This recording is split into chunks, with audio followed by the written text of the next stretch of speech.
Assalamu alaikum, this is Anatomy and today we will discuss ureters and their gross anatomy. इसका बहुत छोटा सा हमारे पास लेक्चर होगा. So starting off with the ureters हमने kidneys में पढ़ाए थे कि these are they carry the urine from the kidneys to the bladder. तो ये बेसिकली पैसेज वे या कंडक्टिंग ट्यूब है जो कि यूरिन को ट्रांसपोर्ट कर रही होती है. इसका जो स्ट्रक्चर होता है वो होता है सिमिलर टू द इसोफेगस होता है. ठीक है, how similar to the oesophagus, पहले तो इसकी लेंथ सेम होती है कि दोनों की जो लेंथ है वो है 10 इंचेस. सही है. इसके अलावा हमने यूरेटर में पढ़ा इसोफेगस में पढ़ा था कि इसोफेगस की हमारे पास 3 कंस्ट्रक्शंस होती हैं. ठीक है, उसके हमने लेवल्स भी पढ़े थे. तो इसी तरह यूरेटर की भी हमारे पास 3 कंस्ट्रक्शंस होंगी. अब वो कंस्ट्रक्शंस किस-किस जगह पे हैं हम लोग वो देख लेते हैं. ठीक है, तो ये यूरेटर है, किडनी है और इससे आगे अभी हम यूरेटर राइज़ करते हैं. ये यूरेटर है जो कि इससे राइज़ कर रहा है. ठीक है, तो जब यूरेटर अराइज़ करता है ना किडनी से, तो जो पहली कंस्ट्रक्शन आती है ना, वो रीनल पेल्विस से निकलते साथ ही आती है कि यूरेटर यहाँ से इसका डायलेटेड पार्ट रीनल पेल्विस से अराइज़ करता है ऐसे, और यहाँ पे ये फर्स्ट कंस्ट्रक्शन देती है ऐसे करके. ठीक है, तो at the renal pelvis.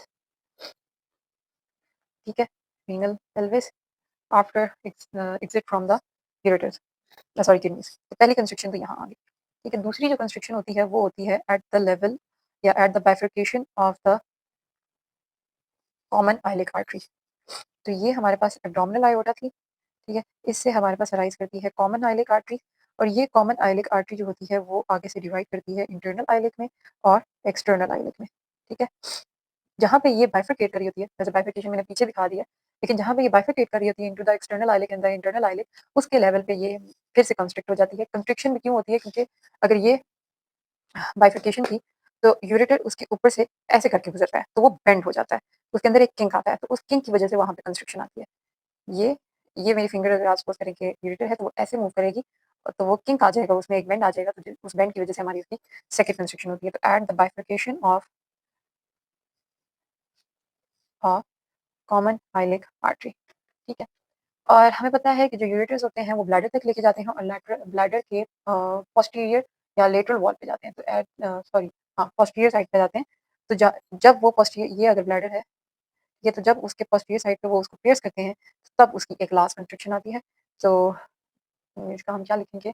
Where it pierces the bladder. ठीक है, तो ये इसकी 3 क्या है कॉन्स्ट्रक्शन है. हमने इसकी स्ट्रक्चर बता, लेंथ बता दी, कंस्ट्रक्शन बता दिए. तो इसकी कोई वो तो है नहीं. अब हम इसकी लोकेशन या इसका पैसेज देख लेते हैं कि ये कहाँ कहाँ से मूव करती है, किस तरह से मूव करती है. ठीक है, तो इसकी लोकेशन हम देख लेते हैं. लोकेशन किस तरह है कि स्टार्ट ये किधर होगी? ये बेसिकली है क्या? अपर एक्सपेंडेड पार्ट है. अपर एक्सपेंडेड पार्ट है इसका किधर? रीनल पेल्विस में. तो रीनल पेल्विस से अराइज करती है, वहाँ पे इसका अपर एक्सपेंडेड पार्ट होता है जिसको बना रहा होता है major and the minor calyx.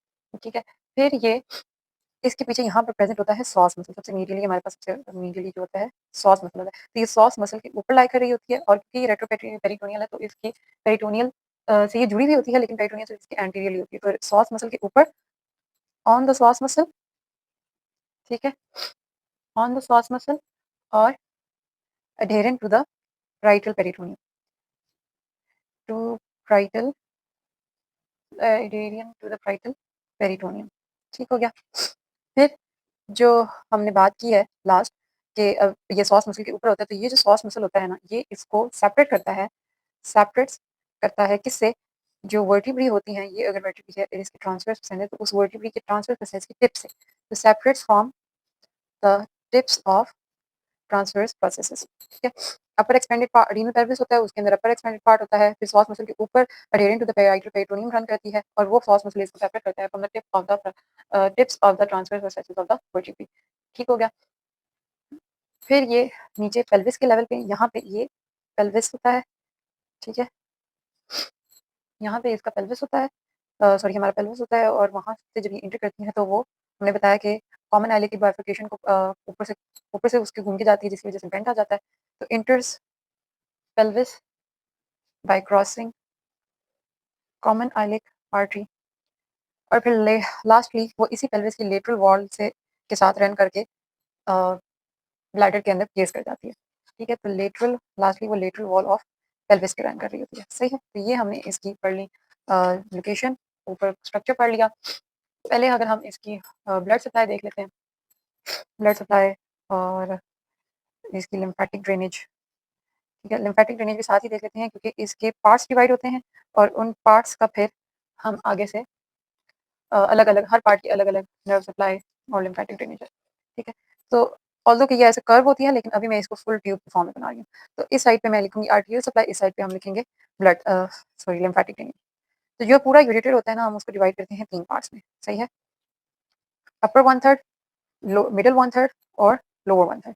जो अपर 1/3 है ना, उसकी जो ब्रांच जो आर्टेरियल सप्लाई आती है वो आती है रीनल आर्टरी से, क्योंकि ये किडनीज के पास होते हैं, तो ये रीनल आर्टरी ही इस अपर 1/3 को सप्लाई कर रही होती है। फिर जो मिडल 1/3 होता है उसको सप्लाई करती है मेल्स में टेस्टिकुलर आर्टरी, ठीक है। और जो फीमेल्स होती हैं उनमें ओवेरियन आर्टरी, ठीक है। ये हो गया मिडल 1/3। इसी के कॉरेस्पॉन्डिंग जो है वो हमारे पास प्लेक्स नर्व सप्लाई आएगी, ठीक है। अच्छा, ये मैंने लिम्फेटिक ड्रेनेज लिख दिया, ये बेसिकली सॉरी ये नर्व सप्लाई है, आई एम सॉरी, ठीक है। और जो लोअर 1/3 होता है वो आती है सुपीरियर वेसिकल आर्टरी से, ठीक है। तो अपर 1/3 renal artery, then testicular and ovarian arteries in the middle 1/3 and the superior vesical artery in the last inferior 1/3। ये आर्टीरियल सप्लाई है। अब हम इसका नर्व सप्लाई देखते हैं, तो यहाँ से रीनल प्लेक्सेस होती है जो कि इसके सिम्पैथेटिक फाइबर्स ला रही होती है। ये सारे क्या लाएंगे? सिम्पैथेटिक फाइबर्स, ठीक है। यहाँ से फिर इसके टेस्टिकुलर या ओवेरियन प्लेक्सेस होते हैं जो कि इधर सप्लाई कर रहे होते हैं प्लेक्सेस। फिर लास्टली हमारे पास हाइपोगैस्ट्रिक प्लेक्सेस होते हैं जो कि लोअर इंफीरियर 1/3 को सप्लाई कर रहे होते हैं। ये हमने इसकी ब्लड सप्लाई कॉरेस्पॉन्डिंग में, अगर ब्लड सप्लाई याद है तो आप उसी से नर्व सप्लाई भी याद कर सकते हैं। बस लास्ट इंफीरियर में थोड़ा सा डिफरेंस है सुपीरियर वेसिकल का और हाइपोगैस्ट्रिक का, ठीक है। लिम्फेटिक ड्रेनेज हमने किडनीज का पढ़ा था कि जो आयोर्टा होता है, आयोर्टा के साइड पे हमारे पास पैरा आयोटिक लिम्फ नोड्स होते हैं और वही पैरा आयोटिक लिम्फ नोड्स जो होते हैं उनमें किडनीज का ड्रेन कर रहा होता है। ये आयोटा है तो इसके साथ प्रेजेंट होंगे। लेकिन जब ये पेल्विस के लेवल पे जाती है तो पेल्विस में हमारे पास ये प्लेक्सस नोड्स बहुत ऊपर चले जाते हैं, तो वो इंस्टेड ऑफ गोइंग अबव वो नीचे जो लोअर पार्ट्स होते हैं उनके जो लिम्फेटिक्स होते हैं वो नीचे आइलिक आइलिक नोड्स में ही चले जाते हैं। तो दो नोड्स होते हैं, ग्रुप लेटरल आयोटिक नोड्स या पैरा आयोटिक नोड्स, ठीक है। और इसके अलावा आइलिक नोड्स, ठीक है। लास्टली अब हम इसके रिलेशंस देख लेते हैं। अगर हम रिलेशंस की बात करें तो पहले पोस्टीरियर रिलेशंस देख लेते हैं। पोस्टीरियर रिलेशंस इसके बहुत सारे हमारे पास वही चीज़ें आती हैं। Right and left sauce muscle, ये सॉस मसल जो इसको लंबार वर्टिब्री के ट्रांसवर्स प्रोसेस से सेपरेट कर रहा है, और फिर कॉमन आइलिक आर्टरी जो कि right common iliac artery and left common iliac artery जहाँ से वो किंक हो रहा है और इसकी सेकंड कंस्ट्रक्शन बन रही है, तो ये इसके पोस्टीरियर रिलेशंस में आ जाता है दोनों के। अगर हम लोग एंटीरियर रिलेशंस की बात करें तो हमारे पास राइट यूरेटर के लिए हमारे पास सबसे पहले डूडेनम आता है। डूडेनम से राइट साइड पे नीचे आइलियम होता है, तो terminal part of the ileum आएगा, यहाँ से जेजनम राइज करता है और वो टर्मिनल पार्ट उसका यहाँ पे आता है। अगर आइलियम आ रहा है तो राइट ये इसको सप्लाई करने के लिए सेंडिंग कॉलम को सप्लाई करने के लिए राइट कॉलिक आर्टरी या राइट कॉलिक वेसल, और फिर उसके आइलियम को सप्लाई करने के लिए इलियोकॉलिक वेसल्स, तो ये दो वेसल्स आ जाएंगी। और इसके अलावा टेस्टिकुलर और ओवेरियन वेसल्स आ जाती हैं। तो अगर हम लोग राइट के एंटीरियर रिलेशंस लिखें तो हमारे पास सबसे पहले डूडेनम आता है, आइलियम आता है, राइट कॉलिक वेसल्स आ जाएंगी, इलियो कॉलिक वेसल्स आ जाएंगी। इसके अलावा टेस्टिकुलर या ओवेरियन वेसल्स आ जाती हैं। और लास्टली जो पॉइंट में मिस कर गई वो रूट ऑफ मिजेंट्री भी आती है स्मॉल इंटेस्टाइन की, root of mesentery of small intestine. ये क्या है वाला? ये एंटीरियर रिलेशन है किसका? राइट किडनी का। अब जो लेफ्ट सॉरी राइट यूरेटर का, और हम इसी तरह लेफ्ट में यहाँ पे लिखेंगे। लेफ्ट में हमारे पास यहाँ पे टर्मिनल पार्ट में सिग्मॉइड कोलॉन होता है। अगर सिग्मॉइड कोलॉन होगा तो सिग्मॉइड कोलॉन की मेसेंट्री भी होती है जिसको हम सिग्मॉइड मेसोकोलॉन कहते हैं। तो सबसे पहले सिग्मॉइड कोलॉन, फिर सिग्मॉइड मेसोकोलॉन, ठीक है। अगर हमने यहाँ पे राइट कॉलिक वेसल लिखी है तो डिसेंडिंग उसको सप्लाई करने के लिए लेफ्ट कॉलिक वेसल भी होनी चाहिए, सही है। और लास्टली सेम हमारे पास टेस्टिकुलर एंड ओवेरियन वेसल्स आ जाती हैं, ठीक है।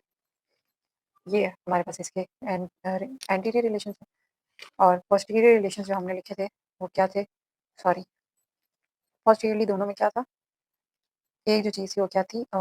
सॉस मसल, और दूसरी थी कॉमन आइलिक आर्टरी। राइट और लेफ्ट में आप लोग अलग कर लीजिएगा, ठीक है। Thank you.